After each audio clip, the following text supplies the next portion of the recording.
सकाळी 6-6:30 देवीचा अभिषेक करतात। प्राण प्रतिष्ठा करून त्याच्यानंतर देवीचा श्रृंगार करतात।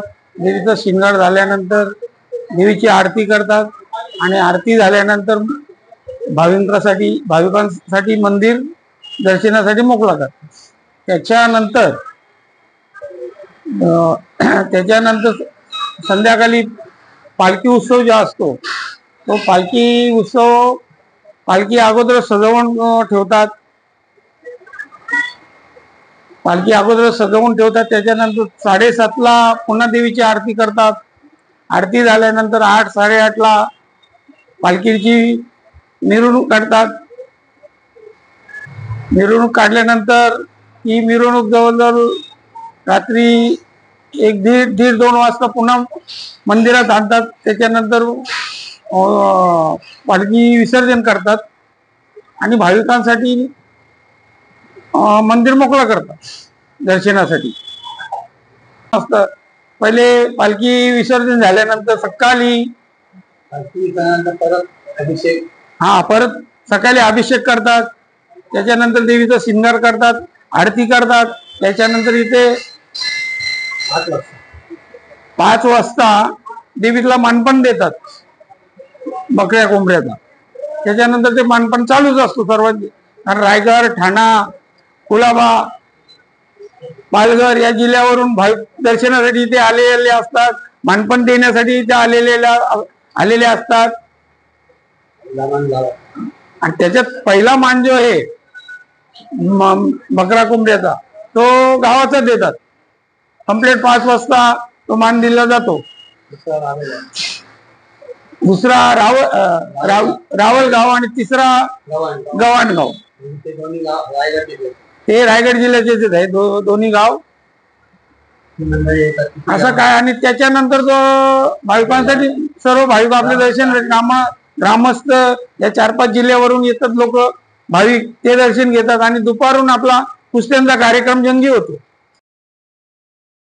श्री जरीमारी देवस्थान श्री देसाई ग्रामस्थ मंडळाचं जॉईंट सेक्रेटरी श्री शशिकांत किसन गवळे, गेले 2 वर्ष मी या पदावर आहे। सालाबाद प्रमाणे यंदाही चैत्र पौर्णिमेला श्री देसाई जरीमारी देवीची जत्रा, थोडक्यात जत्रोत्सव, हा अत्यंत गुण्यागोविंदाने आणि आगरी कोळी बांधवांच्या तसेच सर्व भाविकांच्या हर्षोल्लासात आणि आनंदाने साजरा केला जातो। साधारणतः या जत्रोत्सवासाठी आपली 10 ते 15 दिवस अगोदरपासून पूर्वतयारी सुरू असते। या पूर्वतयारी करताना वेगवेगळ्या परवानग्या घेणं आणि पोलीस प्रशासनाच्या 2 ते 3 सभा इथे घेतल्या जातात। त्या सभांमध्ये पोलीस प्रशासन आपल्याला दरवर्षी सहकार्य करताना ज्या ज्या सूचना देतं त्यामध्ये आपल्या त्रुटी राहिल्यात का त्या त्रुटींचं पालन करण्याचं काम मंडळ पदाधिकाऱ्यांनी करत असतं। यासोबत गावातील जवळजवळ 10 ते 12 मंडळ सहभागी असतात। हनुमान व्यायामशाळेचे कार्यकर्ते सहभागी असतात। रिक्षा चालक मंडळ आणि साई क्रीडा मंडळ, तिसाई क्रीडा मंडळ,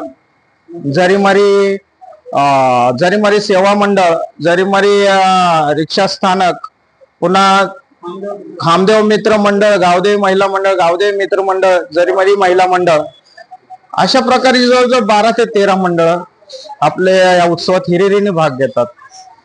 लाखोच्या संख्येने पालखीसाठी इथे जनसमुदाय उमटला जातो आणि मोठ्या प्रमाणात ढोल ताशाच्या गजरात ही मिरवणूक सायंकाळी 8 वाजता सुरू होते आणि जवळजवळ पहाटे 2:30 ते 3 वाजेपर्यंत तिचा समारोप होत असतो। देवीच्या मंदिराला प्रदक्षिणा घालून हा पालखी सोहळा संपन्न होत असतो। या दरम्यान शांतता सुव्यवस्था राखण्यासाठी पोलीस प्रशासन सोबत मंडळाचे 100-150 कार्यकर्ते स्वयंसेवक कार्यरत असतात, सोबत महिला मंडळ कार्यरत असतात, त्याचप्रमाणे नागरिक संरक्षण दलाचे कार्यकर्ते इथे कार्यरत असतात आणि काही सेवा संस्था ज्या आहेत, उदाहरणार्थ नाणी सेवा संस्था, पुन्हा स्वामी समर्थ सेवा संस्था, अशा प्रकारे त्यांचे कार्यकर्ते इथे आम्हाला सेवा देण्यासाठी आलेले असतात, देवस्थानच्या सेवा कार्यात सहभाग घेत असतात आणि अत्यंत गुण्यागोविंदाने हा कार्यक्रम सालाबाद प्रमाणे यंदाही पार पाडावा अशी माझी या सर्व भक्तांना, देवी भक्तांना, ग्रामस्थांना आणि संबंध परिसरातील नागरिकांना विनंती आहे.